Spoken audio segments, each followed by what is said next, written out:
అనే కన్క్లూషన్ రాకూడదు. ఏం రావాలంటే యేసు ప్రభు నామంలో యథార్థంగా ఒప్పుకుని విడిచిపెడుతున్నాను తండ్రి అని మనం చెప్పాలన్నమాట. ఓకేనా?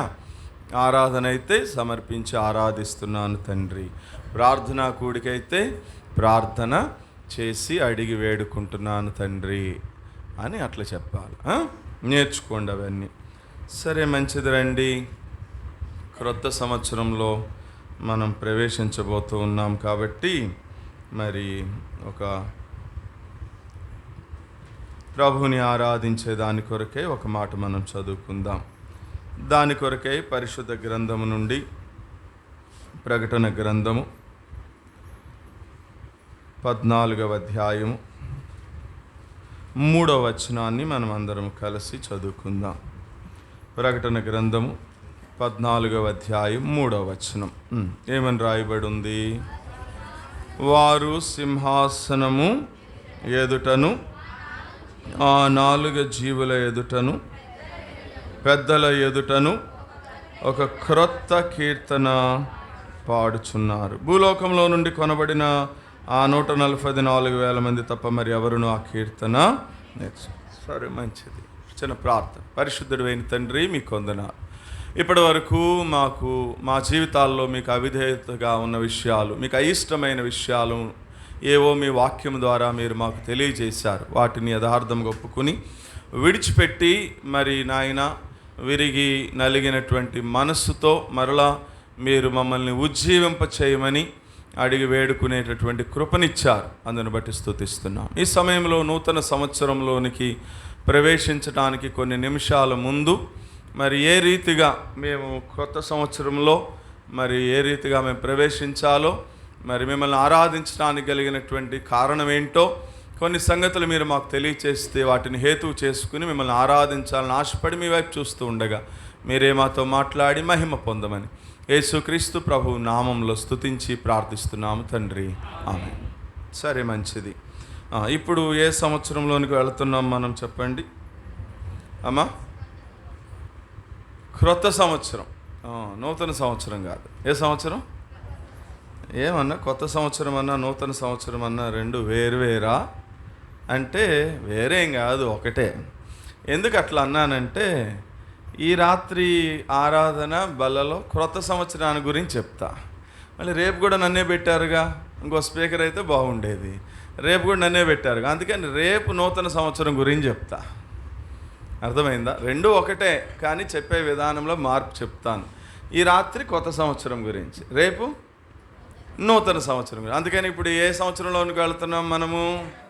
క్రొత్త సంవత్సరంలోని. కొత్త సంవత్సరంలోనికి ఎట్లా వెళ్ళాలట?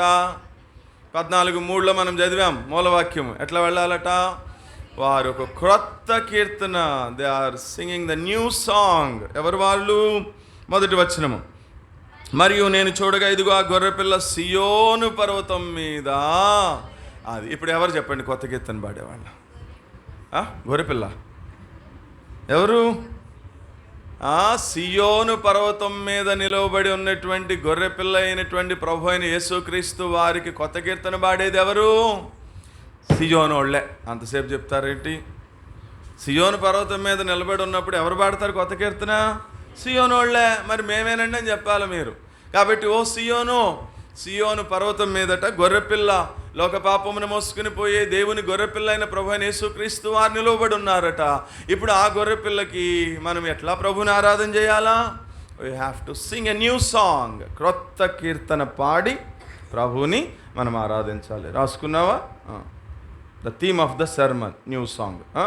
రాసుకోండి. ఇప్పుడు ఎందుకు కొత్త కీర్తన పాడాలి అంటే మళ్ళీ 5 సంగతులు చూపిస్తాను బైబిల్లో నుండి. ఆ 5 సంగతుల్ని మనం జ్ఞాపకం చేసుకుంటూ మనం ప్రభువుకి కొత్త కీర్తన పాడదాం. మొదటి సంగతి తీయండి త్వరగా. 40వ కీర్తన 2-3 వచనాలు. 40వ కీర్తన 2-3 వచనాలు ఏమని? నాశనకరమైనటువంటి గుంటలో నుండి, జిగటగల దొంగ ఊబిలో నుండి ఆయన నన్ను పైకెత్తను, నా పాదములు బండ మీద నిలిపి ఇప్పుడు నా అడుగులు స్థిరపరిచెను. తనకు స్తోత్ర రూపమగు ఒక క్రొత్త కీర్తన నా దేవుడు నా నోట ఉంచను. ఏమొచ్చింది మళ్ళీ ఇప్పుడు మనకి దాంట్లో చెప్పండి? క్రొత్త కీర్తన, ఇంగ్లీష్లో న్యూ సాంగ్. అదే కదా మన వర్తమానం యొక్క అంశము. క్రొత్త సంవత్సరంలో ప్రభువుని ఎట్లా ఆరాధన చేయాలి మనము అంటే క్రొత్త కీర్తన పాడి ప్రభువుని ఆరాధించాలి. ఎందుకు పాడాలి పాస్టర్ గారు కొత్త కీర్తన? ఏం సందర్భం, ఏం చేశాడని దేవుడు కొత్త కీర్తన పాడాలి అంటే ఇదిగో ఒక వచనం చూపించాను. ఏం చేశాడట? 2-3 వచనాల్లో. నాశనకరమైన గుంటలో ఉన్నామట మనం ఒకప్పుడు, పాత సంవత్సరంలో బహుశా నాశనకరమైనటువంటి గుంటలో ఉన్నామట. జిగట కలిగినటువంటి దొంగ ఊబిలో ఉన్నాము, అంటే ఒక నిస్సహాయమైనటువంటి స్థితిలో ఉన్నాము. ఎవ్వరు కూడా ఆ ఊబిలో నుంచి మనల్ని పైకి లేవనెత్తిన వారు ఎవరు కూడా లేనే లేరు. అయితే ఇప్పుడు అక్కడ రాయబడినటువంటి మాట, ఇదిగో ఆయన నన్ను పైకి లేవనెత్తాడు, ఇప్పుడు నా పాదములు బండ, ఆ బండ క్రీస్తే అన్నాడు. ఇప్పుడు క్రీస్తులో మన పాదాలు నిలిపాడట, మన అడుగులను సంఘంలో స్థిరపరిచాడు. తద్వారా మనకి ఏం చేసినాడు? 3వ వచనంలో, ఇప్పుడు నా నోట తనకి స్తోత్ర రూపమగు ఒక క్రొత్త కీర్తన దేవుడు నా నోట ఉంచాడు. ఇప్పుడు ఆ కొత్త కీర్తనతో నేనేం చేయాలి? ప్రభువుని ఆరాధించాలి. ఎందుకు అంటే మొదటి సంగతి ఇట్లా రాసుకుందామా? నాశనకరమైన గుంటలో నుండి, జిగటగల దొంగ ఊబిలో నుండి నన్ను నా దేవుడు ఏం చేశాడు? రక్షించాడు. సాల్వేషన్ అని రాసుకుందామా? మొట్టమొదటిది న్యూ సాంగ్ ఫర్ సాల్వేషన్. ప్రభువు నన్ను రక్షిస్తూ వచ్చాడు.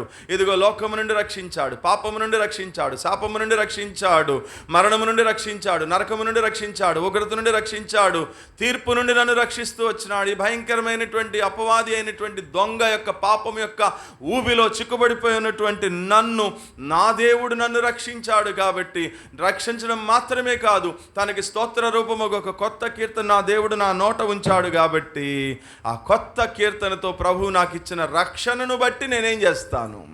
స్తుతిస్తాను, ఆరాధిస్తాను. మొదటిది న్యూ సాంగ్ ఫర్ సాల్వేషన్. ప్రభువు నాకు ఇచ్చిన రక్షణను బట్టి, దేవా ఏమిచ్చి నీ రుణము నేను తీర్చుకోగలను, నా రక్షణ పాత్ర చేతపుచ్చుకుని మా రక్షణకై స్తోత్రమని ఆ గొర్రె పిల్లకి మేము స్తుతి ఆరాధన చెల్లిస్తాం. మొదటిది. రెండవ సంగతి చూద్దాం రండి. 33వ కీర్తన 3-4 వచనాలు. 33వ కీర్తన 3-4. ఆయనను గూర్చి నూతన కీర్తన పాడుడి, ఉత్సాహధ్వనితో ఇంపుగా వాయించుడి, యెహోవా వాక్యము చాలు. ఎందుకంటే రెండవది మళ్ళీ నూతన కీర్తన, న్యూ సాంగ్, కొత్త కీర్తన పాడండి యెహోవాను గూర్చి. ఎందుకు అంటే 4వ చరణంలో అన్నాడు, యెహోవా వాక్యము యథార్థమైనటువంటి వాక్యం. అంటే ఎందుకు అంటే దేవుడు మనకిచ్చిన వాక్యం మనల్ని రక్షించడం మాత్రమే కాదు, ఆ రక్షణలో దినదినము కూడా నువ్వు ఎదగడానికి అటు వాక్యం అనేటటువంటి పాలన దేవుడు మనకేం చేసినాడు? అనుగ్రహించాడు. అందుకే భక్తుడు అన్నాడు, నీ వాక్యమే నన్ను బ్రతికించింది. 119:50లో నీ వాక్యమే నన్ను బ్రతికించింది, బాధల్లో నాకు అదే నెమ్మదిని ఇచ్చింది అన్నాడు. 119:105 నీ వాక్యము నా పాదములకు దీపము, నా త్రోవకు వెలుగు. నీ వాక్యం వెల్లడగుతోడనే వారికి వెలుగు కలిగెను. నీ వాక్యమే మమ్మల్ని స్వతంత్రులుగా చేసింది. మనుషుడు రొట్టె వలన మాత్రము కాదు కానీ దేవుని నోట నుండి వచ్చే వాక్యము వలన బ్రతుకుతాడు. మత్తయి 4:4. ఇవన్నీ మనకేం తెలియజేస్తున్నాయి చెప్పండి? ఏమిచ్చినాడు దేవుడు మనకి ఈ రోజున? వాక్యం ఇచ్చాడు. అందుకన్నాడు, యెహోవాకు మీరు కొత్త కీర్తన పాడండి, ఎందుకంటే యెహోవా వాక్యము యథార్థమైనటువంటిది. అంటే రెండవది new song for scripture, SCRIPTURE, scripture అంటే దేవుని యొక్క వాక్యము. ఆ దేవుని యొక్క వాక్యము లేకనే లోకంలో అనేక మంది చచ్చిపోతూ ఉన్నారు, కొట్టుమిట్టాడుతున్నారు. ఆ వాక్యం యొక్క ఆదరణ, ఆ వాక్యం యొక్క ధైర్యము, ఆ వాక్యం యొక్క పోషణ, ఆ వాక్యం యొక్క బలపరిచేటటువంటిది ఇది ఏమీ కూడా లోకంలో ఉన్నటువంటి వారికి లేకనే జనులు వారి ఇష్టం వచ్చినట్లు తిరుగుతున్నారు. అందుకనే కదా బైబిల్ అంటే దేవోక్తి లేని ఎడల, చెప్పండి మీరు బైబిల్ చదవట్లేదు అయితే, దేవోక్తి లేని ఎడల జనులు కట్టులేక తిరుగుదురు అన్నాడండి బైబిల్లో. నేను ఒక మాట చెప్పినా ఇదిగో ఈ వాగ్దానాలన్నీ దానిలో చేయబెట్టి లాగే ముందు ఏం చేయాలో చెప్పనా? మీరు ఊరికే వాగ్దానం తీసుకుని అబ్బా దేవుడు నన్ను దేశం యొక్క ఉన్నతమైన స్థలముల మీద ఎక్కిచ్చేస్తానన్నాడని చెప్పి పరిగెత్తి ఎక్కడానికి ముందు ఏం చేస్తారు చెప్పనా? నేను ఒక మాట, ముందు అక్కడ కింద కూర్చుని పైకి తీసుకోవడానికి వచ్చే ముందే ప్రభువుకి ఒక మాట ఇవ్వండి, ప్రభుతో ఒక తీర్మానం చేయండి. ఏమని? ప్రభువా, ఈ సంవత్సరంలో ఎట్లాగైనా సరే బైబిల్ మొత్తం ఒకసారి నేను కంప్లీట్ చేసేస్తాను. ఈ సంవత్సరం మరి 52 శుక్రవారాలు కూడా నేను ఉపవాస ప్రార్థనకు హాజరయ్యి రక్షించబడిన మా వారి కొరకు నేను ప్రార్థన చేస్తానయ్యా, ఉపవాసం ఉంటానయ్యా అని ఒక తీర్మానం చేసుకుని అప్పుడొచ్చి వాగ్దానం తీయండి. ఊరికే వాగ్దానాలు తీసుకుపోయి దాన్ని బైబిల్లో పెట్టుకుని నీకేమొచ్చింది నీకేమొచ్చింది నీకేమొచ్చింది అని చెప్పి ఒకరికొకళ్ళు ఏంటి వచ్చేది, ఏమొచ్చింది అనుకుని ఆ 3 రోజులు ముచ్చట అయిపోయిన తర్వాత మళ్ళీ ఇప్పుడు పోయిన సంవత్సరం ఏమొచ్చింది చెప్పు, ఏమో గుర్తులేదు, పోయింది. అది అక్కడ కాదు. ఆ వాగ్దానం దేవుడు నీ జీవితంలో నెరవేర్చాలి అంటే ముందు దేవునితో ఒక ప్రమాణం చేయండి. మీరు ఇచ్చిన మాట నిలబెట్టుకోండి, ఆ ప్రమాణం ప్రకారం బ్రతకండి. అప్పుడు ఆయన నమ్మదగిన వాడు, వాగ్దానాన్ని అక్షరాలని జీవితంలో నెరవేరుస్తాడు. కాబట్టి బైబిల్ మొత్తం నేను చదువుతానని ప్రమాణం చేయండి ఈ రోజున దేవుని దగ్గర చేసి అప్పుడు వాగ్దానం తీసుకుని రేపటి నుంచి రోజు బైబిల్ చదవండి. సంవత్సరం అయితే బైబిల్ మొత్తం వచ్చేయాలి, టకటకటక చెప్పాలి కళ్ళు మూసుకుని. నేను చెప్తున్నట్లుగా ఒక భక్తుడు ఏమన్నాడు తెలుసా? నీ వయసు ఎంత అయితే ఇప్పటికి అన్నిసార్లు బైబిల్ చదవాలంట. అంటే ఉదాహరణకి నీ వయసు 32 సంవత్సరాలు అనుకో, ఈ పాటికి నువ్వు ఎన్నిసార్లు చదివి ఉండాలి బైబిల్ని? 32 సార్లు చదివి ఉండాలి, అంతే, సింపుల్. కాబట్టి ఎవరి వయసు ఎంతో అన్నిసార్లు చదివారో లేదో చూసుకోండి. చదవకపోతే చచ్చేలోపు గబగబా అయినా చదవడానికి ప్రయత్నం చేయండి. నా దగ్గర ఉన్న క్యాలెండర్ ప్రకారం అయితే సంవత్సరానికి ఒకసారి చదువుతారు. ఇంకా కొంచెం ఎక్కువసేపు చదివితే సంవత్సరానికి 4 సార్లు కూడా చదవచ్చు మీరు. అర్థమైందా? బైబిల్ అట్లా చదవాలి. కాబట్టి రాయబడింది, దేవోక్తి లేని ఎడల జనులు ఏం చేస్తున్నారట? కట్టు లేకుండా తిరుగుతారు. ఒక 5 నిమిషాలు ఆగండి, ఊరికే కేకలు, అరుపులు, సౌండ్లు, బైక్లు వేసుకుని రోడ్లమ్మడి తిరిగి కాళ్ళు చేతులు ఎరగొట్టుకుని రేపొద్దున హాస్పిటల్ అండి వీళ్ళే ఉంటారు. ఎందుకని? దేవోక్తి లేని ఎడల జనులు కట్టు లేక తిరుగుతారు. అదే ఈ రోజున మనం ఎందుకు కూర్చున్నాం ఇక్కడ?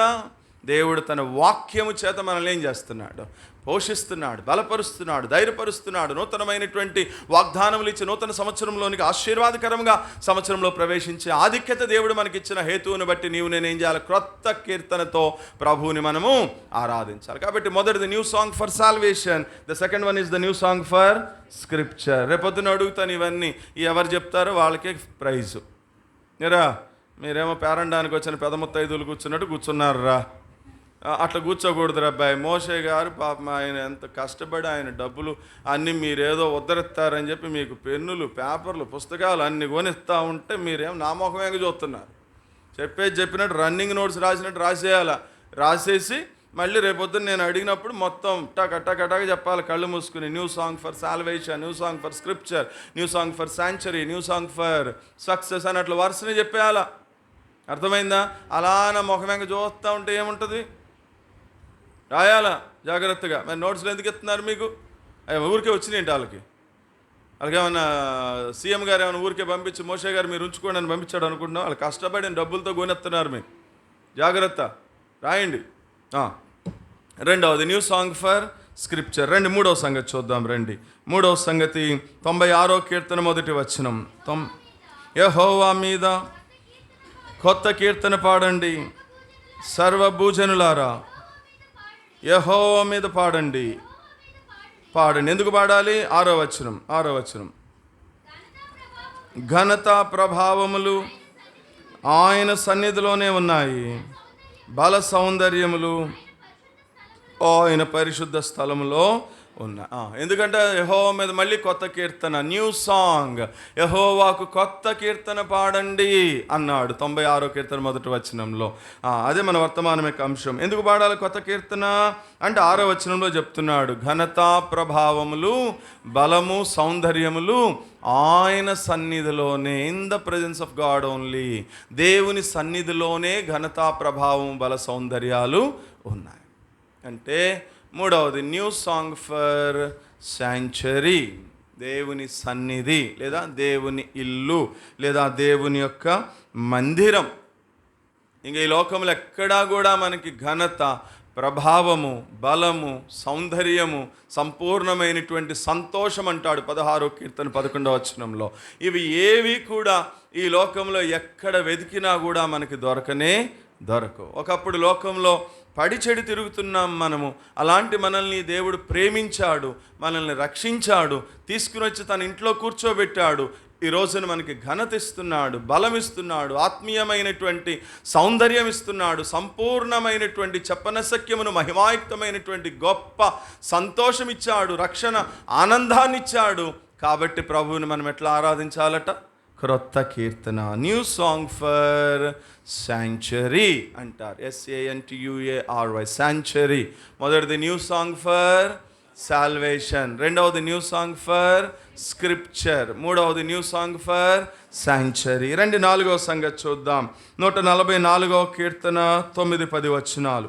144వ కీర్తన 9-10 వచనాలు. దేవా, నిన్ను గూర్చి నేను ఒక కొత్త కీర్తన పాడేదను, 10 తంతుల సితారతో నిన్ను కీర్తించెదను. నీవే రాజులకు విజయము దయచేయువాడవు, దుష్టుల ఖడ్గము నుండి నీవు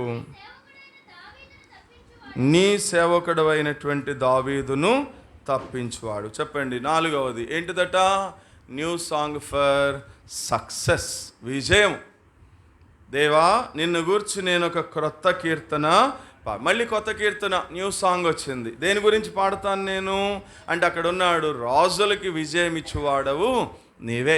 ఈ సంవత్సర కాలంలో మనకు కూడా దేవుడు పాపం మీద విజయం ఇచ్చినాడు, లోకం మీద విజయం ఇచ్చినాడు, శరీరం మీద విజయం ఇచ్చినాడు, శత్రువు మీద విజయం ఇచ్చినాడు, మరణం మీద విజయం ఇచ్చినాడు. వీటిలన్నిటి మీద కూడా నీ చదువుల్లో నీకు విజయం ఇస్తూ వచ్చినాడు, నీ డ్యూటీస్ అన్నిటిలో కూడా నీకు దేవుడు విజయం ఇస్తూ వచ్చాడు. సక్సెస్, ఇంగ్లీష్లో SUCCESS, సక్సెస్. దేవుడు నీకు ఇచ్చినటువంటి success, new song for success. దేవుడు మనకిచ్చిన విజయాన్ని బట్టి పౌలన్నాడు, విజయోత్సాహముతో మమ్మను ఊరేగించుచున్నటువంటి దేవునికి స్తోత్రం అన్నా. ఇప్పుడు దేవుడు మనల్ని ఎట్లా ఊరేగిస్తున్నాడట? విజయోత్సాహంతో. ఓ మరణమా నీ ముల్లెక్కడా, ఓ మరణమా నీ విజయం ఎక్కడా అన్నా. అంటే విజయం ఇచ్చాడు దేవుడు. ఆయన మరణాన్ని గెలిచి మృత్యుంజయుడై పునరుత్థానుడై తిరిగి లేచాడు. అట్లాగే ఈ రోజున మనకు కూడా విజయం ఇస్తూ వచ్చిన హేతువుని బట్టి ఆయన మనకిచ్చిన సక్సెస్, న్యూ సాంగ్ ఫర్. ఆ విజయాన్ని బట్టి నీవు నేనేం చేయాలి? ప్రభువుని ఆరాధించాలి. 5వది 149వ కీర్తన మొదటి 2 వచనాలు. 149వ కీర్తన. యెహోవాను స్తుతించుడి, యెహోవాకు కొత్త కీర్తన పాడుడి, భక్తులు కూడుకొనుచు సమాజములో ఆయనకు స్తోత్ర గీతము పాడుడి. ఇజ్రాయేలులు తమను పుట్టించిన వారిని బట్టి సంతోషించుదురుగాక, సియోను జనులు తమ రాజును బట్టి.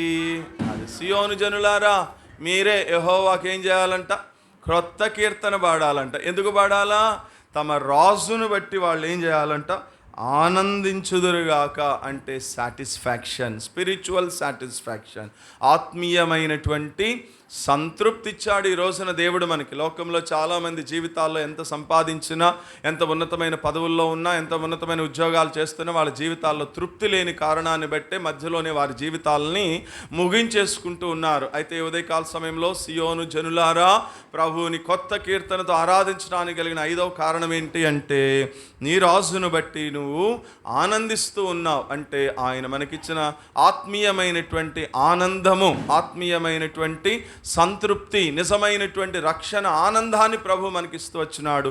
ఆ హేతువును బట్టి నీవు నేనేం చేయాలి? ప్రభువుని ఆరాధించాల.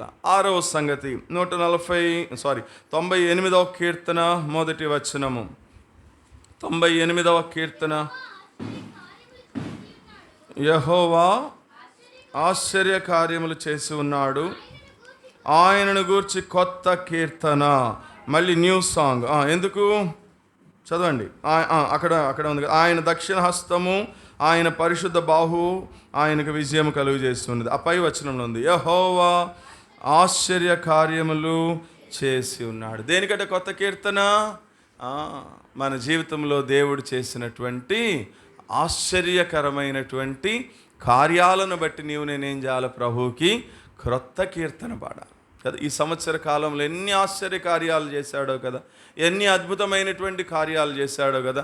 మన ఊహకు అందనటువంటి ఆశ్చర్యకరమైనటువంటి కార్యాలు మన జీవితంలో చేసిన హేతువును బట్టి క్రొత్త కీర్తన పాడి నీవు నేనేం చేయాలి? ప్రభువుని ఆరాధించాలి. 7వ సంగతి, ప్రకటన గ్రంథం 5వ అధ్యాయం 10వ వచనం. ప్రకటన గ్రంథం 5వ అధ్యాయం 10వ వచనం.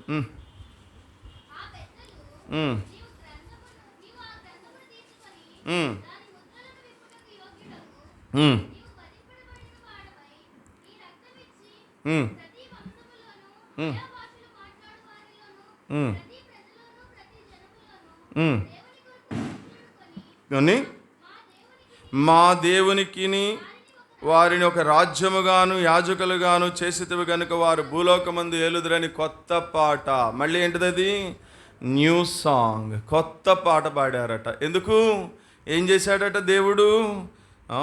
రాజ్యముగాను యాజకులుగా. అదేనా పేతురు అంటాడు మొదటి పత్రిక 2వ అధ్యాయం 9వ వచనం, మునుపు చీకట్లో నుండి ఆశ్చర్యకరమైన తన వెలుగులోనికి పిలిచిన వాని యొక్క గుణాతిశయములు ప్రచురపరచు నిమిత్తము ఏర్పరచబడినటువంటి వంశము, రాజులైనటువంటి యాజక సమూహము, దేవుని సొత్తైనటువంటి ప్రజలుగా ఆయన మనల్ని చేశాడు. ఇప్పుడు ఎవరు మనమి? చెప్పండి, ఎవరు మనము? రాజులం.